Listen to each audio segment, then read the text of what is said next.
السلام علیکم، استقبال ہے آپ کا ہمارے اس چینل پر۔ اس ویڈیو میں ہم انگلش مضمون کا اردو میں ترجمہ کرنا سیکھیں گے۔ تو چلیے شروع کرتے ہیں۔ ہمارے اس مضمون کا عنوان ہے، ٹائٹل ہے واٹر، جسے اردو میں کہتے ہیں پانی۔ We cannot even imagine a day, یعنی ہم ایک دن بھی تصور نہیں کر سکتے۔ امیجن کا مطلب ہوتا ہے تصور کرنا۔ وداؤٹ واٹر یعنی بنا پانی کے۔ ہمارا پورا جملہ اس طرح ہوا کہ ہم ایک دن بھی بنا پانی کے تصور نہیں کر سکتے، یعنی ہم ایک دن بھی بغیر پانی کے نہیں رہ سکتے۔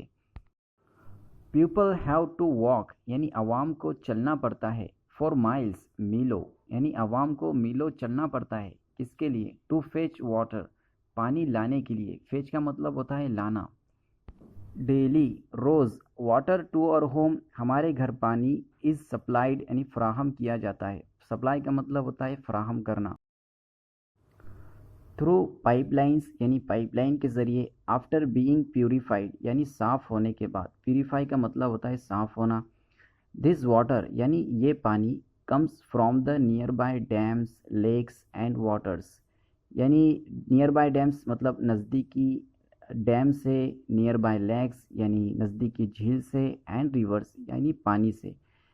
پورا جملہ ہمارا اس طرح ہوا کہ یہ پانی نزدیکی ڈیم سے، جھیل سے اور ندیوں سے آتا ہے۔ اف یعنی لیکن، اگر، دیر از اے بریک ڈاؤن اگر یعنی رکاوٹ ہو جاتی ہے، یعنی پانی آنے میں رکاوٹ ہو جاتی ہے۔ ان واٹر سپلائی یعنی پانی کی فراہمی میں۔